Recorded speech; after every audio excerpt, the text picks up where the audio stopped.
Pirmo reizi, kad es saskaros ar Džonu, viņš man teica, ka mazāk ir vairāk, un es vienkārši nesaprotu, kā tas ir. Ir kaut kāda.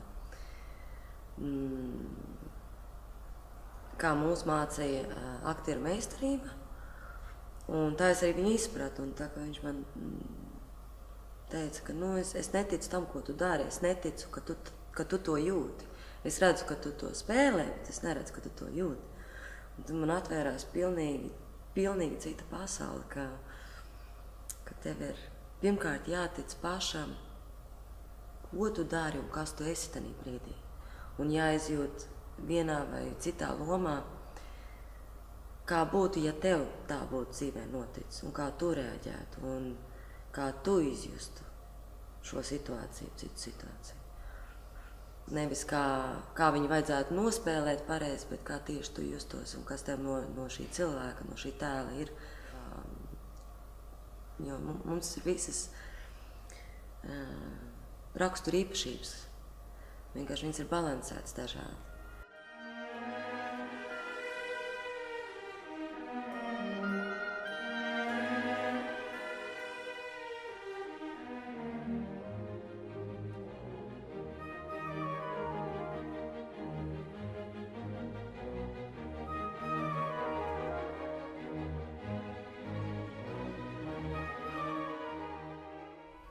Es vienkārši neticēju, ka ar mani tas notiek, godīgi sakot. Es nodzīvoju visu to sezonu.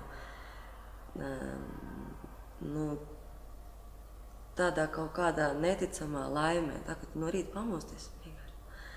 Tā liekas, tas vispār ar tevi notiek. Tā, tiešām tā sajūta bija neaptverama. Jā, kaut kā.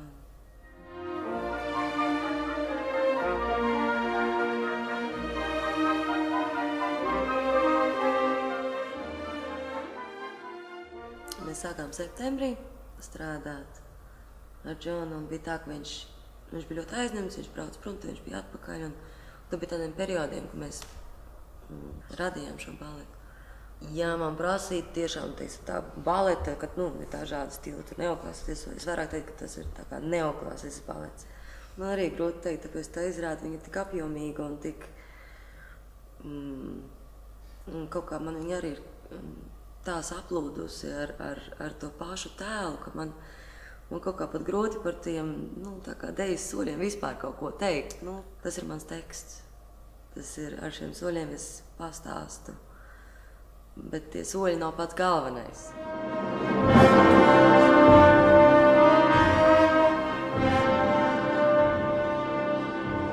Tu kā dejotājs, tu audz, un tev gribās, ja tu kādreiz biji gribējis būt gulbis, tad kaut kādā mirklī tev gribās būt tam tēlam, kuram ir dziļas izjūtas, un gulbi arī ir savas izjūtas, protams, to es nesaku, bet, teiksim, 3 cēlienos, kur tu esi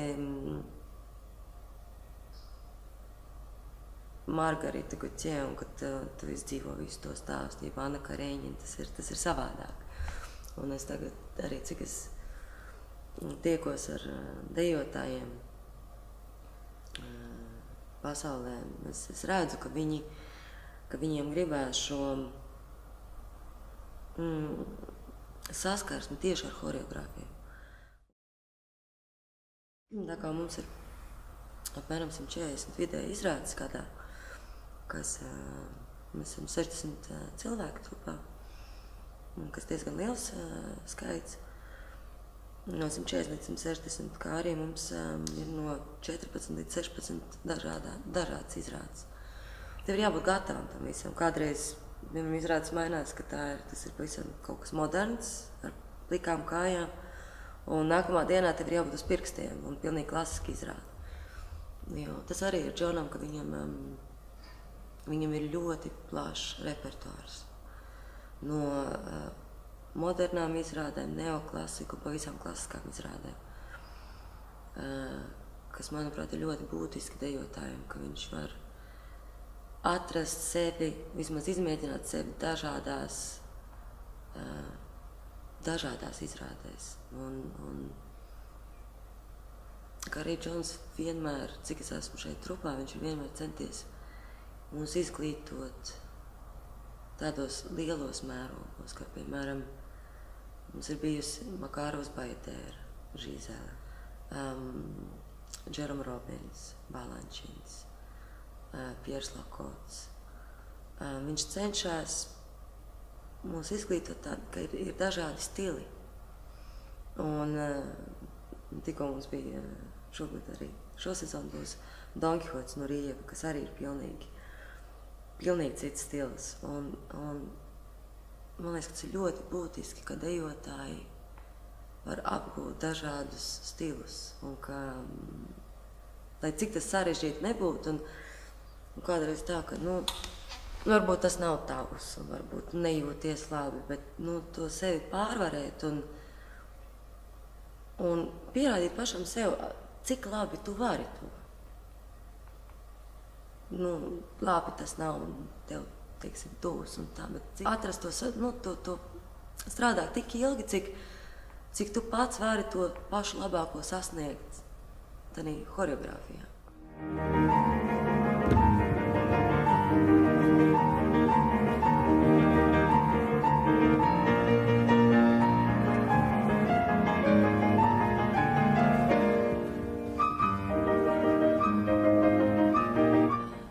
Es ņēmu lielākoties dejotājus no skolas savas. Tā kā es arī 2 gadus šeit skolā nomācījos, un tad viņš man paņēma savā trupā. Kad tu vēl esi skolā, tu sāc saprast, kā šī trupa strādā, kā tas viss notiek, un tu sāc mācīties no dejotājiem jau, kad tu vēl esi skolā. Viņš veido izrādi, viņam ir... Viņš viņu redz. Kā viņš viņu redz, tā viņš viņu iedomājas. Viņam ir vajadzīgi pareizie tēli, kā viņš to ir izdomājis, kā viņš jūt. Un viņš ņem dažādas krāsas, kuras viņam ir trupā. Un ja tā krāsa varbūt ir meitene, ja puisis, kurš tikko ir atnācis trupā, nav ne pirmais solists, ne solists, un ja viņš viņu paņem kā galveno krāsu šim baletam, tad viņam šī krāsa ir vajadzīga. Tas nav tāpēc, ka kāds ir sliktāks, ja labāks. Viņam ir vajadzīga tieši šī krāsa.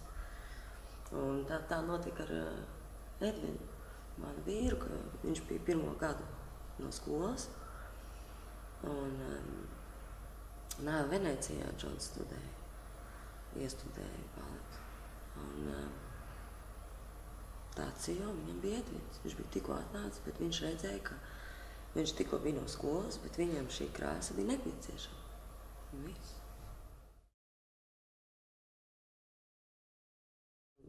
Es vēl biju skolā, un mums bija trupa brauc uz Parīzi. Bija ar Gulbjēzeru.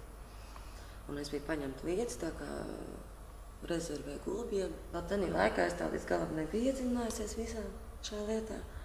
Man likās, ka tas ir šausmīgi garlaicīgi, ka man tagad ir, man taču ir jādejo, un mums taču ībiņās, es neesmu polanties, pat mums te kaut ko skraidu aizmugurē, un man pat nav pat 2 soļi, apmēram.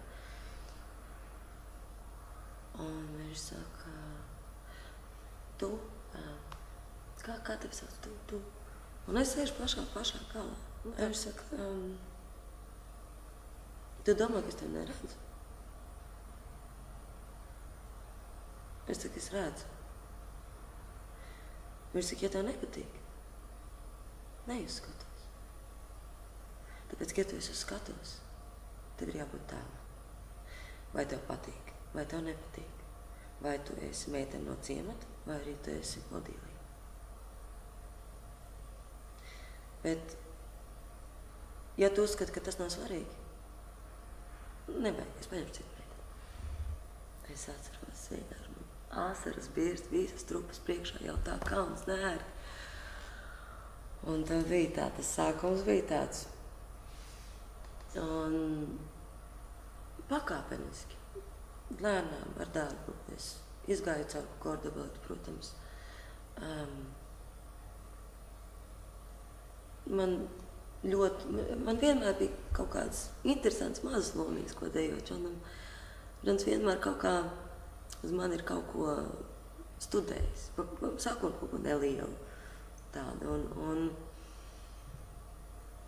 Un pamazām es, man liekas, par solistu kļuvu.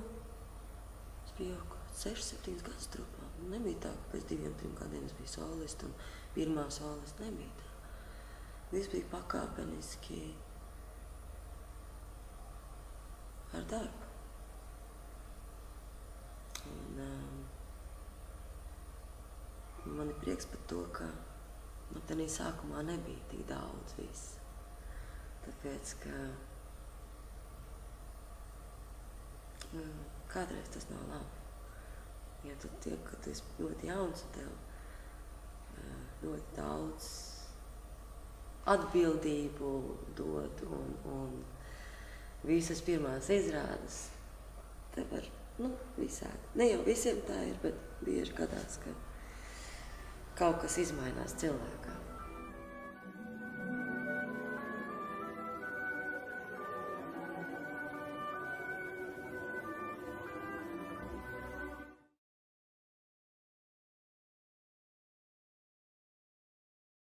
No sākums bija tās traks, ja es esmu vienīgais bērns ģimenē un pieradusi, ka mamma, paps, omīte, manis suns un kaķi un bija sākums bija traks.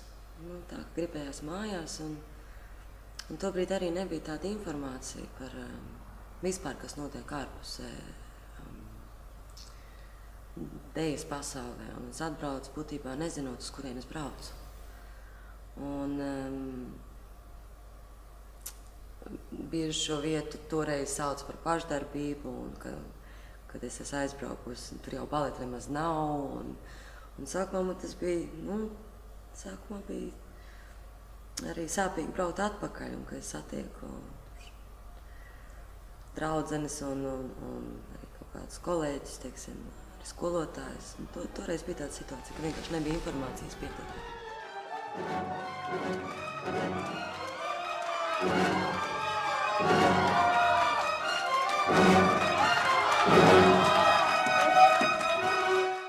Ir jāpateicās rindā notikumu, kāpēc tas tā notika, un manai ģimenei, ka viņi mani atlaida, un īstenībā nevis pat atlaida, bet, teiksim tā, labā nozīmē pagrūdu šo soli. Es nemaz sākumā negribēju šeit palikt. Es gribēju mājās. Es teicu mammai, tā kā tas konkurss būs uz skolu, es aiziešu un tā kā iztaisīšu stundu, bet es šeit nepalikšu. Un mamma man pierunāja. Sākumā uz mēnesi, pēc tam uz pusgada, pēc tam uz gadu. Jo man bija kalendārs, kur man bija atzīmētas dienas, kad es neraudu. Un tā bija viena diena nedēļā, un tā bija svētdiena. Vienīgā brīvā diena skolā. Konkurss bija diezgan liels. Es tagad neatceros, cik bija cilvēki, bet bija diezgan liels vairākās kārtās. Es ap citu šim zālē. Es atceros, ka es stāvēju pie stangas, un sēdēju diezgan daudz cilvēku, un galds, un žūrija, un tā kā pedagogi. Un es atceros, es domāju, kurš no viņiem ir Džons? Vai šeit vispār, es nezināju pat, kā viņš izskatās. Nezināju vienkārši neko.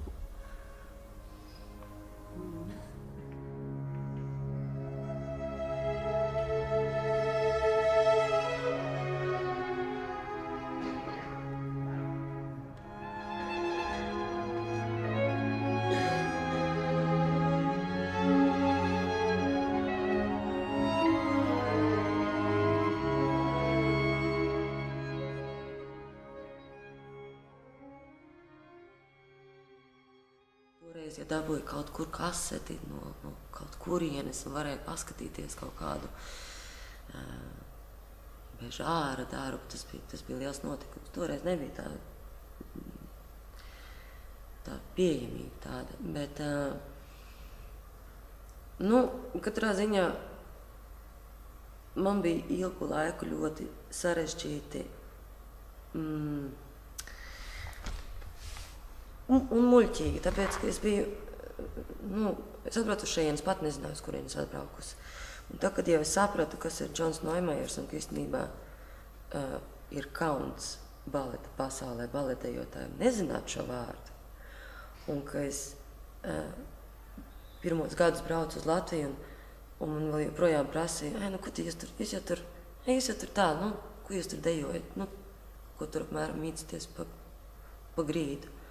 Un ka man bija jāpierāda un jāsaka, nē, viņam ir klasiski baleti arī. Nu, jūs jau tur vispār uz pirkstiem apmēram, ne, nu, un tās man bija grūtības pašā sākumā, tāpēc, ka es arī pati biju ļoti jauna, un man tas bija, un arī kaut kā es muļķīgi jutos, ka man tas ir jāpierāda, un tā kā, bet man arī bija sāpīgi, ka mani tā kaut kā noniecina, nu, kaut kā, ka tas ir muļķīgi, tāpēc, ka viņa nezināšana ir tikai viņa nezināšana. Bet tādā laikā, kad es biju jauna, man likās, nu, tikko, ka es sāku, man tas bija sāpīgi. Tobrīd skolā mēs mācījāmies pēc zināmas sistēmas, un kaut kā bija tā saprašana, ka tā ir vienīgā sistēma, un tā ir vienīgā pareizā, un ka savādāk nevar būt, un kā teiksim, mūsu trenēja, ka tikai tā ir jābūt. Un kad tu esi vēl bērns, un kad tu izauc kaut kādos tādos jau aizspriedumos, ko tu pats nezini, bet kaut kādos tādos aizspriedumos, tad, protams, ļoti grūti arī, ka tu pāradaptēties. Man ļoti dzīvē paveicies, ka man bija iespēja strādāt ar Irīnu Jakobsonu. Un viņa vēl pie Vagānos bija mācījusies. Un tā viņa man, nu arī man bija ļoti grūti pārmācīties, ka viņa man sāka visu no sākuma. Es saku, mēs sākam no sākuma. Kā tu stāvi, rības, viss, mēs sākam no sākuma. Un arī, ka tu esi pieredzis kaut kā, nu kaut kā tu esi trenējies, kā tu esi trenējies, un pēc tam, ka tev ir jāpārmācās viss. Bija grūti. Daudz asaras bija. Un, nu, tik tāda skolotāja bija. Ar dzels pacietību. Mēs varējām stundām vienu kustību. Taisīt stundām. Un mums bija mēģinājums. Un tā izskrien pa diagonāli no vienas pozas uz otru. 2 stundas. Nē, es saku, nē, tomēr nē, tu nejūti, nē. Un kā no viena rakursa uz otru. 2 stundas. Nākamā dienā viņa atnāk, viņa saka, es tā paskatījos, padomāju. Varbūt pišķiņ savādāk izdarīsim, tu tomēr nejūti.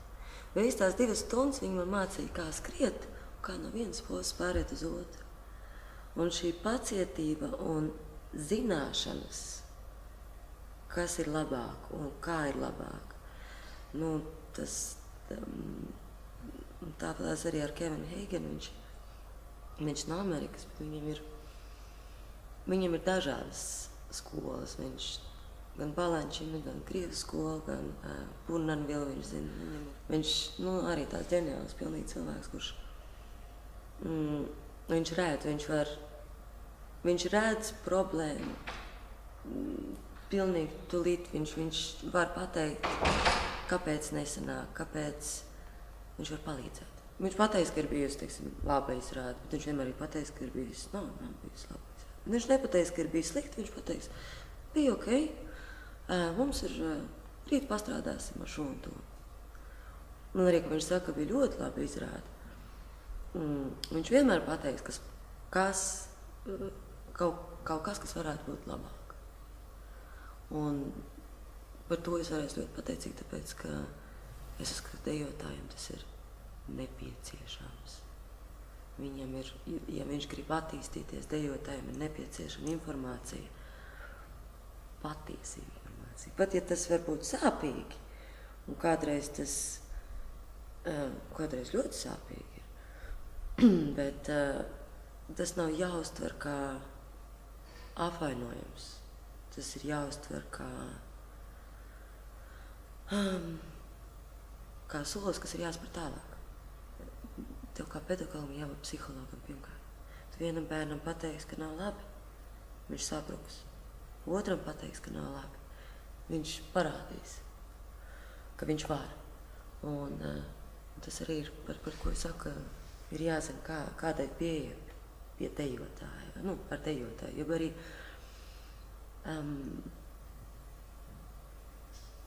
ir jābūt uzticībai no abām pusēm. Uzticībai, ka ja tev pateiks, ka nav labi, ka tas nav tāpēc, ka cilvēks te grib iznīcināt, jeb grib nogremdēt, jeb grib pazemot, jeb grib kaut ko sliktu tev.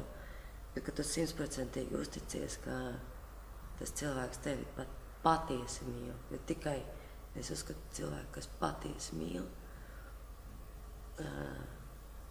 un ir apusēja uzticība.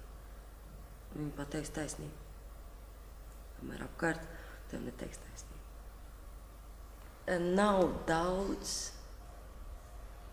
pedagogu vispār, kuriem ir šī, ka viņi var atšķirt. Ir tiešām, jāsaka, man ir ļoti paveicies, ka man veseli 2, Irina Jakobsona vairs nav dzīve, viņa pagājuši gadu nomira, diemžēl, bet man vienkārši ir paveicies, ka man ir tādi 2 cilvēki dzīvē, Kevins ir un Irina ir bijusi, kuri viņi man ir atvēruši acis. Katrā ziņā man ir jāpateicās Džonam Neumāram, jo šie pedagogi šeit ir dēļ, tāpēc, ka viņš ir šeit. Viņš ir izvēlējies šos pedagogus. Viņa tas redzējums ir plašs, ka šie cilvēki var palīdzēt. Protams, mums ir vēl citi pedagogi, teiksim, es viņus izceļu, tāpēc, ka es ar viņiem vairāk strādājis. Bija tāds periods skolā, pirms es atbraucu šeit, ka likās, ka es visu varu, ka es esmu tik. Tā, kad es sāku strādāt, manā dzīves kļuva labākas, un man likās, ka es jau visu zinu. Es būšu pirmā balerīna, bezmaz jau tagad esmu. Es atceros, mēs man draudzeni skatījāmies ierakstu, neatceros, kā es dejoju, video ierakstu, un šausmīgi kritizējām to meiteni, kas dejoja. Šausmīgi. Es atceros, ienāca mamma,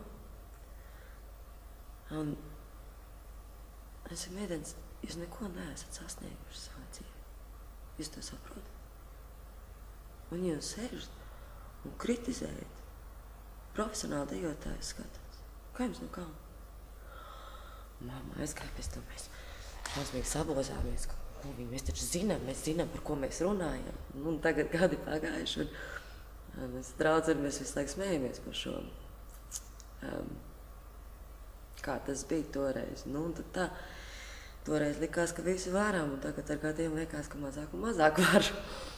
Un tad tā paškritika ir tā, ka, grūti skatīties savus ierakstus. Ir kaut kādas lietas, kas mums sevi nepatīk. Un tad, protams, tas ir tas, ka tu redzi ierakstus, tas ir pirmais, ko tu pats ievēro. Un ar ko tu, teiksim, cīnies visu savu dejotāju dzīvi, lai to izdarītu labāk, un vienalga, nav tas perfekts. Un tad kaut kāds, un tam ir jātiek pāri, tāpēc, ka skatīties savus ierakstus ir ļoti veselīgi. Jo kādreiz, protams, mums ir burvīgs pedagogs, kurš mums palīdz, bet kādreiz viņš arī liek kādreiz, viņš saka, nofilmē manam vīram, nofilmē viņu, lai viņi redz. Tāpēc, ka kādreiz tev liekas, tu kaut ko dari, bet tu īstenībā to nedari. Tu nezini, ko tu. Tāpēc, piemēram, vienmēr viņam prasa, viņš man teiksim, kaut kādu sāka kļūdu, kas nesanāk. Es saku, bet ko es daru? Teiksim, kā es to daru? Kāpēc? Un tad viņš man parāda, ko es daru, un tad es saprotu, ka, jo man liekas, ka es izpildu to, ko viņš man saka. Man pašai vizuāli tā liekas, tā kā pēc ķermeņa izjūšanas, bet īstenībā tāds nav. Tā kā ir ļoti svētīgi skatīties savas ierakstus, grūti, bet svētīgi. Bet tā, teiksim, tāda sajūta, ka ir bijusi laba izrāde. Man ir jāsaka, ar gadiem vienu brīdi vispār tās bija ļoti retas reizes. Bet tagad viņas kļūst vairāk. Bet nevis tā, ka izrāde ir bijusi lieliska un es jūtos. Nē, tā ir tāda iekšēja sajūta, Bet es zinu, ka ir kaut kādas lietas, kuras gribētos labāk un tā, bet es esmu pišķiņa, es sev dodu elpot arī. Es esmu iemācījusies sev dot elpot, ka kļūdīties ir cilvēcīgi, ka skatuve ir dzīve, var sanākt, var nesanākt. Kas zina, kā zvaigznes stāv. Tas jau arī visas enerģijas, kas ir apkārt, ko var zināt.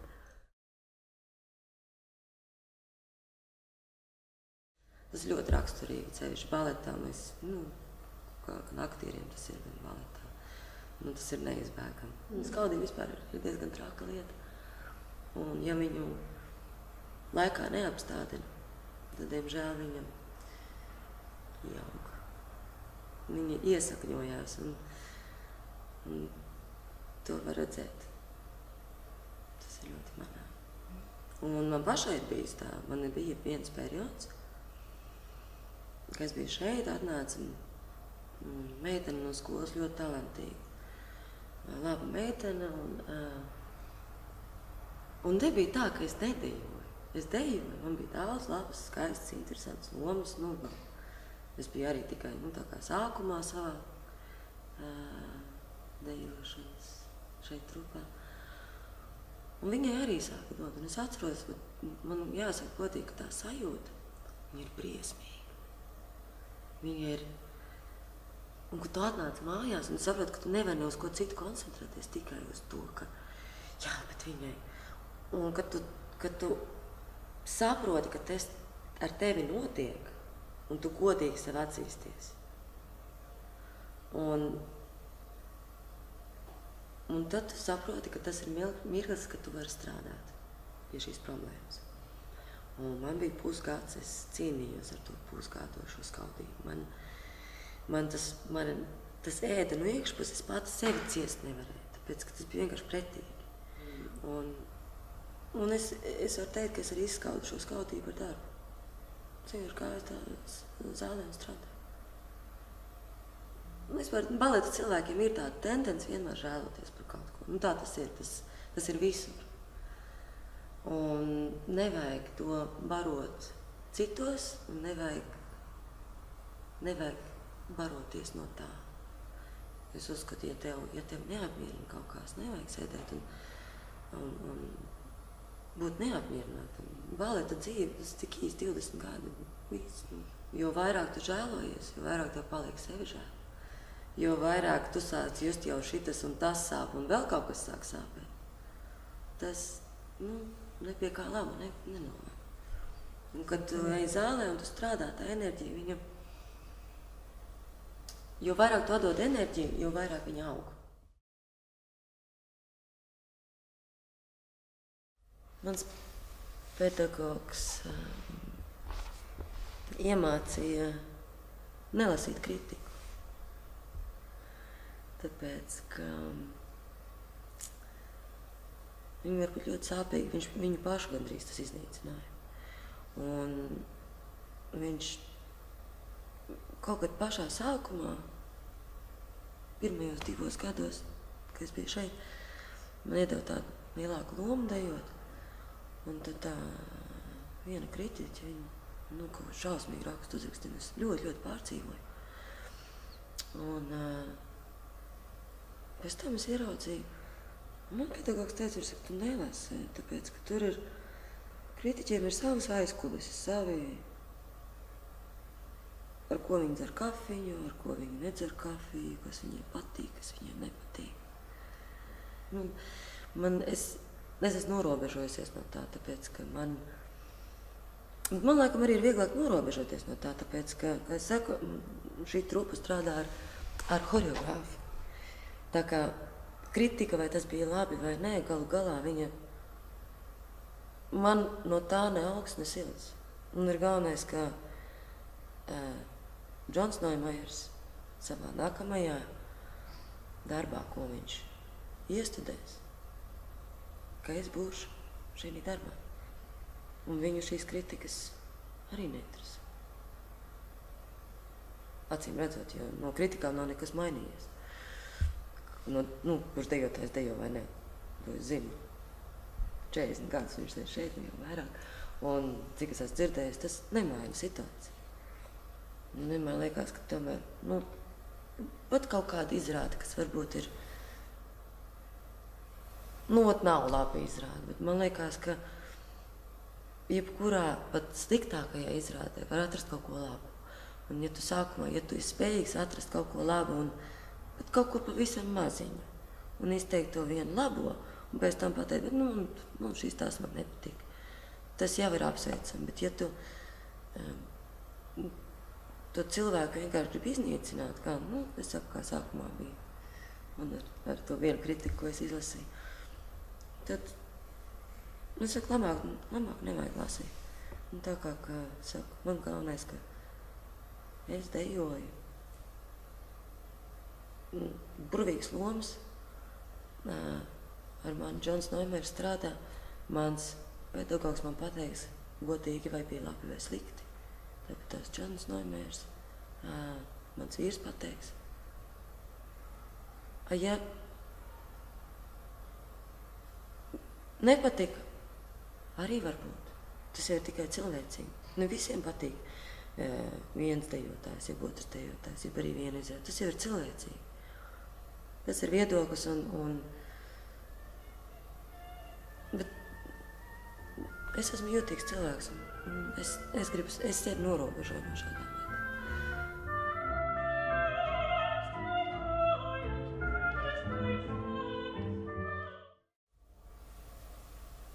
Man visi sapņi ir īstenībā piepildījušies.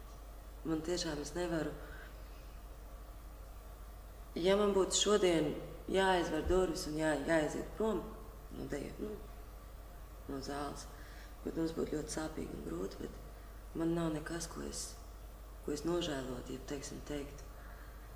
Man ļoti gribējās kaut ko nodejot, bet es to neesmu nodejojis. Protams, man ir interesanti, kas būs nākotnē, un vienmēr kaut kas jauns, Džons studē jaunas baletes, un tas vienmēr ir interesanti.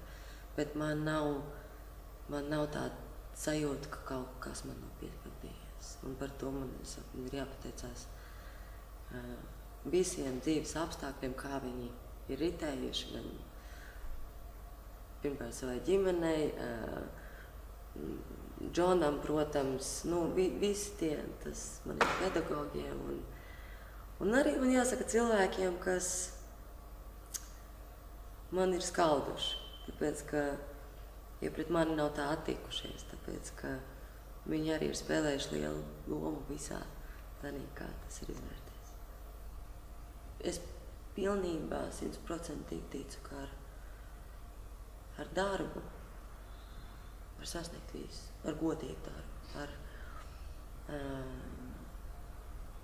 pašaizlieku. Kad tu esi vienkārši, kad tu negaidi, ka kāds tev palīdzēs, stums, ka tu vienkārši pats ej zālē un strādā. Mēs ar savu vīru, mēs būtībā visas savas brīvās dienas lielākoties mēs nākam uz zāli un strādājam. Bet tas nav tā, ka man nepatīk šis vārds, ka strādājam. Man liekas, vispār tas mans viedoklis ar baletu ir tā, ka ja tas kļūst par darbu, tad to nevajag darīt. Tāpēc, ka tas ir pārāk grūti, tas ir grūti fiziski, grūti emocionāli, nevajag. Ir daudz cits burvīgas profesijas, nevajag. Jo mums tas ir dzīvesveids. Tas ir dzīvesveids, tas ir, tu celies un gulies ar domām par izrādēm, par to, kāds bija mēģinājums, ko var labāk, ko var vēl pielikt, ko var atņemt, kur ir jāstrādā vairāk. Mums, godīgi sakot, man patīk dejot visu. Man patīk, ka tas ir sabalansēts. Šodien vakar es nodeju Kareņinu, tagad mēs gatavojam balančinu, un pēc tam mums būs Riekskodas, kas ir klasisks Džona, un būs Klubi ezers, būs Don Kihots, kas būs arī ļoti klasisks. Ka tas ir viss balansēts, ka mums tagad būs vēl 4 izrādes Beethovena projekts, ko mums pagājušajā gadā izstudēja. kas ir neoklasisks, un Orfejs, kas ir neoklasisks, ka tas viss ir sabalansēts, tad, man liekas, ir vislabāk. Tad, kad, jā, tad ir kaut kā tā, nav, man liekas, ka dejotājiem, to es varēšu pārliecināt, ka dejotājiem ir jābūt pārslogotiem. Viņiem ir jābūt daudz darbam, daudz izrādēm, daudz lielam repertuāram, jo, ja dejotājs nav pārslogots, tu viņam paliek pārāk daudz laika visam citam, visādām citām muļķībām. Sarunām, intrigām, visam. Dejotājiem ir jābūt. Laiks ir īs, jāstrādā. Viss. Tā ir mana stingra pārliecība. Nav grūtu lomu, ir sarežģītas, komplicētas un interesantas lomas, kur tu meklē sevi un atrodi sevi, un cita ir sarežģītāk priekš tevis, cita ir vienkāršāk. Man vispār ir tā, ka es nevaru nodejot izrādi, nevienu izrādi, ja es neesmu lomā. Ja, teiksim, duets ir izveidots, kur tev ir noteikts teksts, piemēram, kā, teiksim, Anā Karenīnai pirmais duets, ka tā ir, pirmā reize, ka viņi tiešām divi tā satiekās, un ir viss tas flirts, un ir tas tā kā, tev emocijas, tu pat pats nevari tikt līdz emocijām, tad tev viņas ir tik pārpildījušās, tad vienkārši tā iemīlēšanās ir. Un tu saproti, ka tas ir, kas notiek, tas īstenībā visā tādā lielajā bildē, tas ir šausmīgi, kas ar tevi notiek. Bet tu nevari neko izdarīt ar to, tām emocijām un sajūtām. Un šīs, teiksim, tās nianses, tu vari, kā tas notiek, teiksim, tad 60 minūtes, man liekas, tas bija 7. Tas nianses, tu vari, viņām visām ir jābūt tādīs 7 minūtēs, bet tu vari ar viņām spēlēties, kādas viņas ir un kā tādā dienā tu jūties, kādās pakāpē tev šodien ir, kā visi, tagad tu esi iemīlējies, bet tev tagad, kā tu elpo, kas tagad būs, ko tu darīsi, ka tev ir tas Vronskis tagad, un brīdī viņš tālāk turpina to PDD, bet, teiksim, kaut kāds, tas teksts ir, bet to tekstu tas teksts ir garš, un viņu var samainīt, viņu var, tā kā bīdīt bišķiņ, bet tas teksts paliek tas pats. Tā laikam es varētu paskaidrot vairāk vai mazāk. Piemēram, par Kamēliju dāmu, ka tu nevari nodejot Kamēliju dāmu šodien tā, kā tu dejo vakar. Šodien tu esi Margarita, jeb Karenīna, jeb šīs vēl vienādi. Kāda tu šodien esi, kādas tev šodien ir izjūtas, jo šodien tu nevari justies kā vakar. Pat visā tanī tēlā, kāds tu esi, tu nevari atkārtot, kāds tu biji vakar. Un tā ir vislielākā kļūda, ja tu centies ir bijusi, teiksim, labi izrādi, un tu centies viņu atkārtot. Tas ir pirmais, ka būs pilnīgi, viss būs slikti. Nedrīkst. Ir jānāk, ir no rīta, ir jauna diena, ir jauns tu ar jaunu sevi. Nevajag atkārtot. Viesizrādes ir, tāds savā ziņā svētki, tāpēc, ka tomēr izzināt citas skatuves un citas vietas, tas ir, sevišķi skatuve, un reikot, ka uz citas skatuves, kad dejo, mēģinājumos, Džons ļoti bieži ierauga kaut ko, ka viņš kaut ko izmaina, kas ir interesanti, un tad tas darbs arī ir tāds intensīvs, tāpēc, ka mēs atlidojam, teiksim, nākamā dienā mums mēģinājums, kādreiz 2 dienas mēģinājums, kādreiz 1 diena. Un tad nākamā dienā no rīta mums ir, parasti mēs izejam visu izrādi pilnā kājā, nav tā kā var puskājā. Un vakarā tad ir tā atklāšanas, pirmā izrādes. Un, tas savā ziņā tas ir. Mēs ļoti bieži daudz neredzam, kas, teiksim, tādā pilsētā notiek, ja ir. Bet tas nav tik būtiski. Tāpēc, ka būtiski ir tas, ka tu, izzini tos jaunos dēļus, tā teikt. Tā sajūta, ka tu esi tik daudz dzirdējis par Parīzes operu un viss tas. Tā sajūta, protams, ka tu tur esi uz skatuves, ir tā jocīga, ka man nekad nelikās dzīvē, ka es vispār uz tās skatuves jebkad uzkāpšu. Un kad tu stāvi un tagad, tagad tā ir Parīzes opera, jeb Marijas teātris. Tagad tu stāvi uz tās skatuves, kur tu esi skatījies kaut kādas video, kur dejotāji pazīstami. Tagad esi arī uz lielā teātra skatu. Mēs dejojām, bet mums bija galvenās lomas ar vīru Edvinu.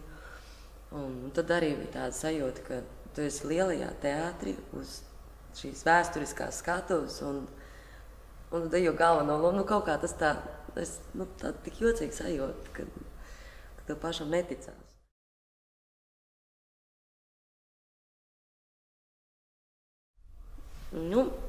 Tā pavisam godīgi. Dažreiz ir ļoti grūti. Bet visumā arī man dzīvē ir paveicies.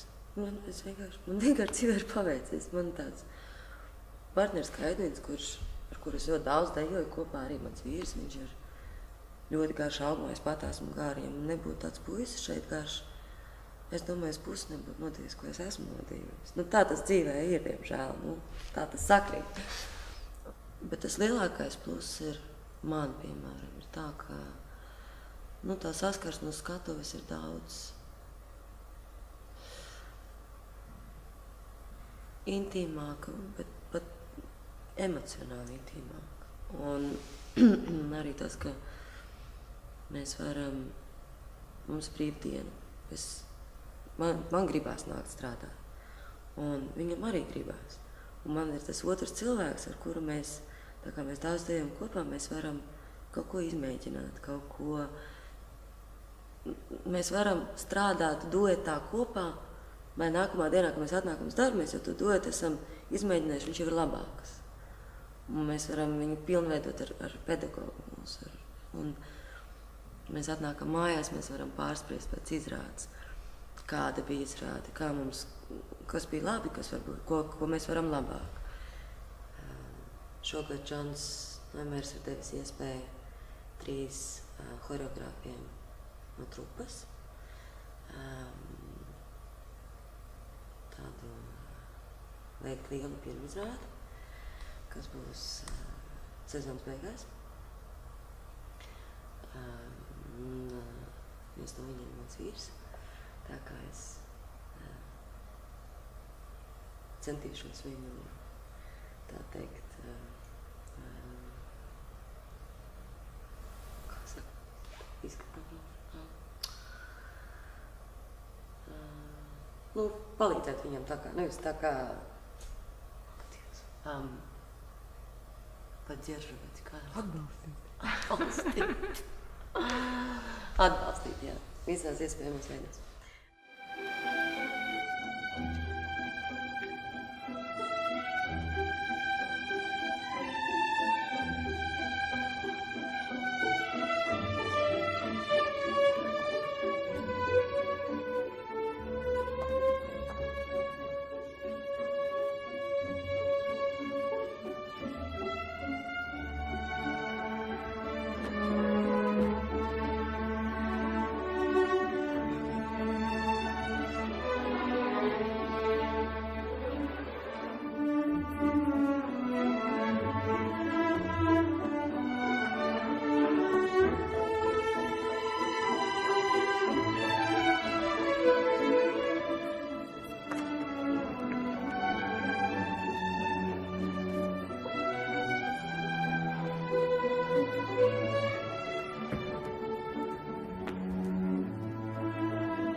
šiem gadiem esot šeit, es esmu ļoti, ne ļoti, bet es esmu izmainījusies. Un tieši strādājot daudz un strādājot ar Džonu, kā viņš runā par izrādēm un ka tu meklē sevi kaut kādās dažādās niansēs un arī ar cilvēkiem apkārt, kā viņi par tevi attiecās un vai tev tas patīk un vai tu gribētu,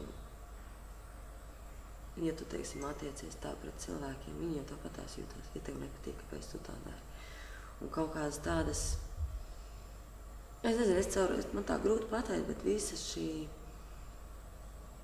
šo gadu laikā, procesa laikā, caur darbu caur darbu ar viņu es esmu pati izmainījusies kā cilvēks. Kaut kā, varbūt arī tas ir vienkārši gadu iet un tu mainīts, bet tomēr ir stingra ticība, ka tas ir saistīts ļoti cieši ar to, ka es esmu šeit. Un arī tas, ka es arī uztveru ģimeni savādāk. Tāpēc, ka ka tu dzīvo mājās un ģimene ir turpat tās 5 minūtes, ģimene ir blakus. Tas ir savādāk. Nekā, kad tu esi prom, tālu. Protams, tagad iespējas ir burvīgas, ka var atlidot, ja ir finansiāls iespējas, var atlidot pat uz 1 dienu, ja ir iespējams. Un nerunājot par to, ka ir Skype un ka tu vari, mēs citreiz, ļoti bieži ir tā, ka paps strādā, es kaut ko virtuvē taisu ēst, ko, mēs vienkārši esam Skype'ā, mēs pat nerunājam, bet vienkārši tāds sajūta, ka mēs esam blakus. Es redzu, kas notiek mājās, un viņi ēd vakariņas, mēs ēdam vakariņas būtībā kopā. Un tā ir tā burvīgā sajūta, bet sākumā jau tā nebija. Un arī tagad ir, protams, Skype un ir forši, bet gribās redzēt papu, gan samīļot papu, gan tā sajūta izmainās par ģimeni arī un par vispār attiecībām, par mīlestību, par to beznosacījumību.